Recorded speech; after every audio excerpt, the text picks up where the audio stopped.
Good day and welcome to Church at Home with Rachael for Thursday, the 31st of March. Times are getting closer. A week and 1 day from now, we get to take possession of our new house. It's the end of March, so, spring is coming. I know it's technically already here, but spring is actually coming.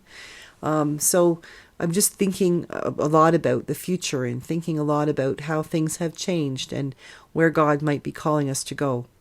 And today I'd like to talk again about, I've talked this week about those things that during the pandemic we sort of pulled back on. So for introverts and extroverts, I talked about Monday about being able to engage in those things that we didn't and we might not be comfortable with now, sort of re-engaging with society. And on Tuesday, I think I talked about passing the peace in church. Yesterday I talked about coffee hours and the importance of just being able to sit and have a coffee with someone. Today I'd like to talk about communion. So for those of you who are churchgoers, you know that communion is when we share the body and blood of Christ, the bread and the wine.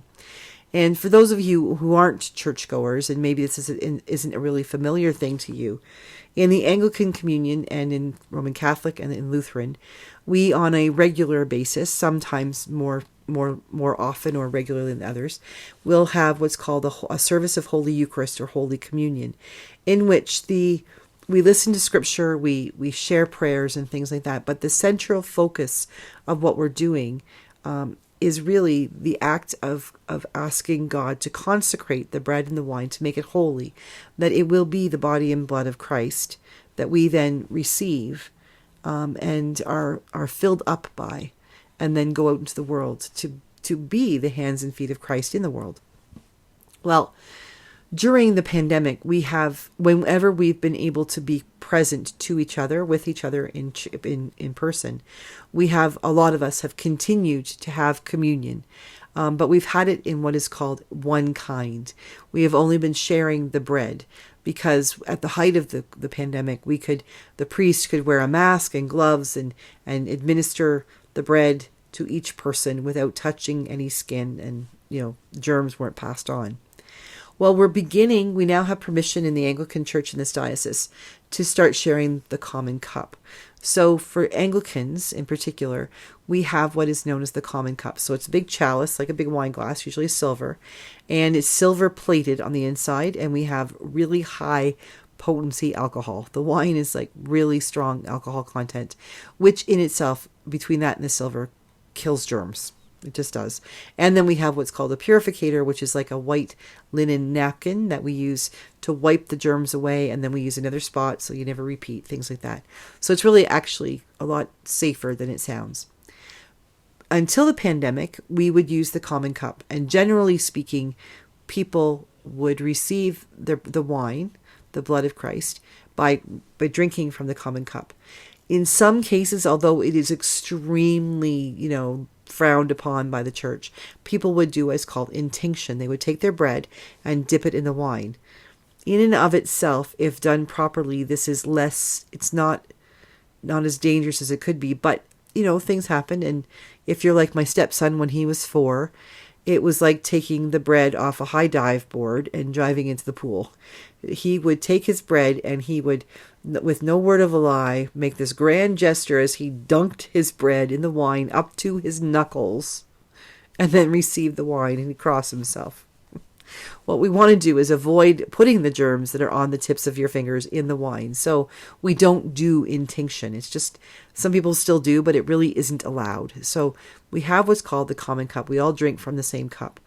And for those of you who are a little bit like Wiggy, that sounds gross, like I said, between the alcohol content and the silver in the chalice and the wiping of it, it really is quite safe.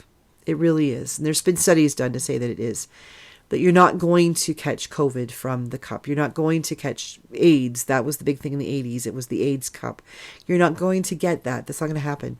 And sort of anecdotally, I have been, my way of thinking of myself as priest and sharing the bread and the wine with people, the body and blood of Christ, is I think of myself as a host. That I am inviting people to God's table, and I'm making sure everybody gets what they need. And so I generally receive the bread and the wine after everybody else, which means I drink from that cup and I do ablution. So I drink whatever's left in the cup. after every single person who's touched it has done that. And I cannot, in 23 years, almost 23 years of being a priest, I cannot look back and say at any point that I ever got sick because of the cup. I might get a cold, things like that, but I get them anyway. But I'd never been able to say, you know what, I was fine until I drank the cup. It's never happened. I just haven't gotten sick. And I don't think that's a holy, intervention.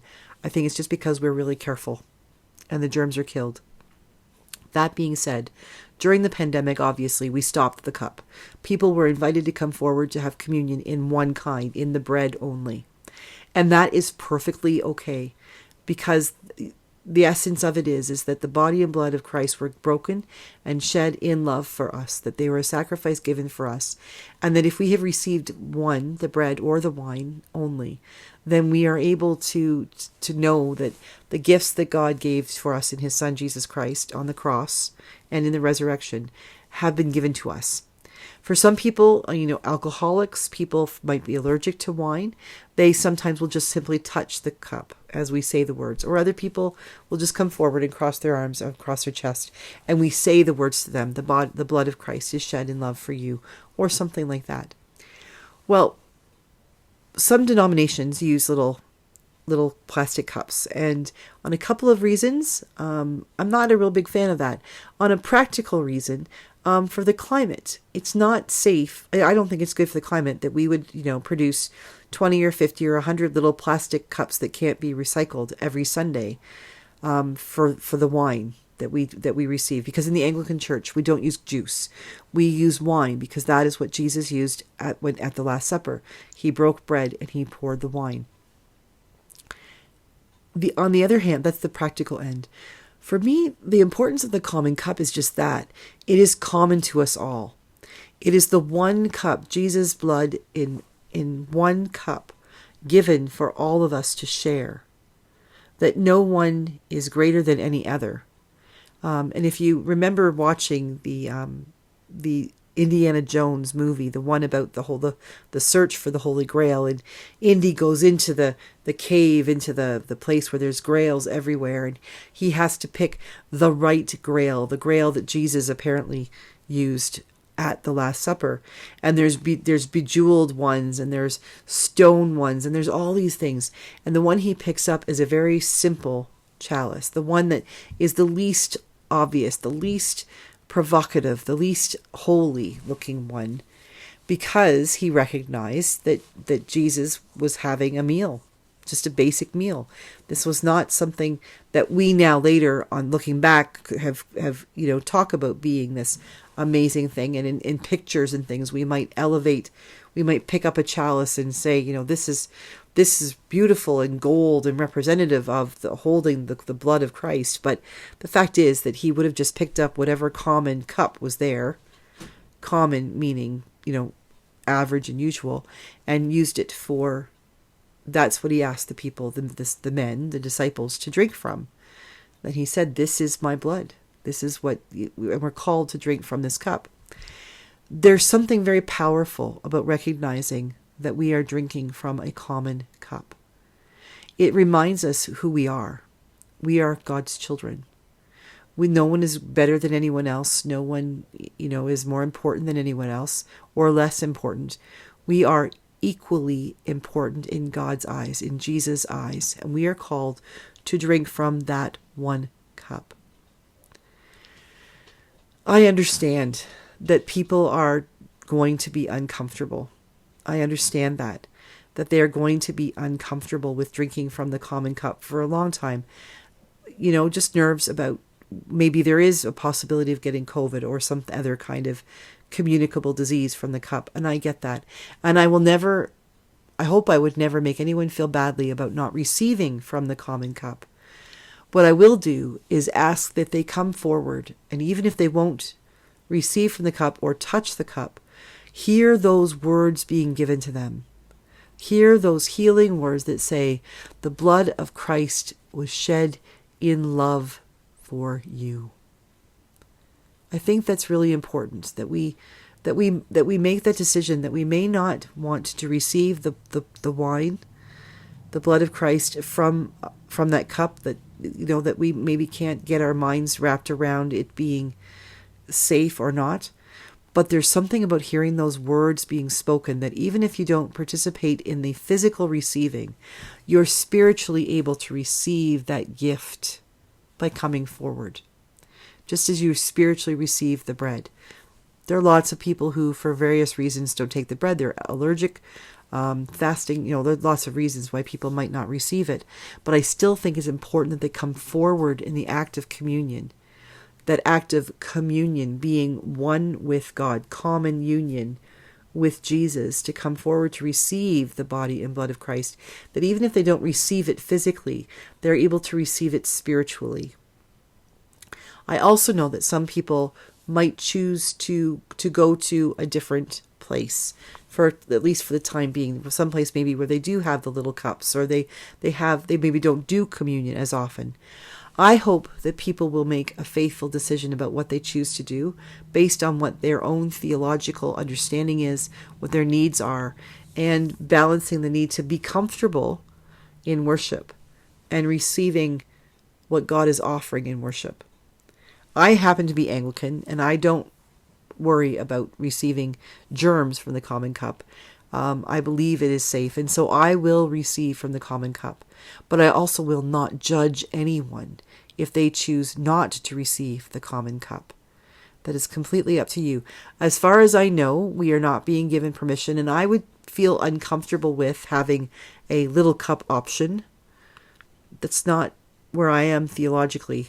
I may get there someday, but that's not where I am right now. So come Easter Day in my parish, we will be offering the common cup for those who feel comfortable coming forward to receive it. But I will encourage everyone to come forward to at least hear the words. And if you're comfortable, just to touch the cup, to place your hand upon it as the words are being said, to know that you are participating in this. It's that the way you are just is a different way. But it is important that you need to remember and hear those words that Christ died for you, and you have been given forgiveness and salvation and eternal life in this way. And this is a symbol of that way, an outward and visible sign of inward and spiritual grace. So another gift that the pandemic is giving us is the opportunity to come back into the use of the common cup and really give it thought about what it means and what it means to us, and knowing that we don't have to panic, that if you're not ready to receive from the common cup, that's okay. Just take the bread, listen to the words shared with you as you look at or touch the common cup, and recognize that this is common to all of us, not just our congregation, but to all Christians around the world for the last 2,000 years and for on into the future.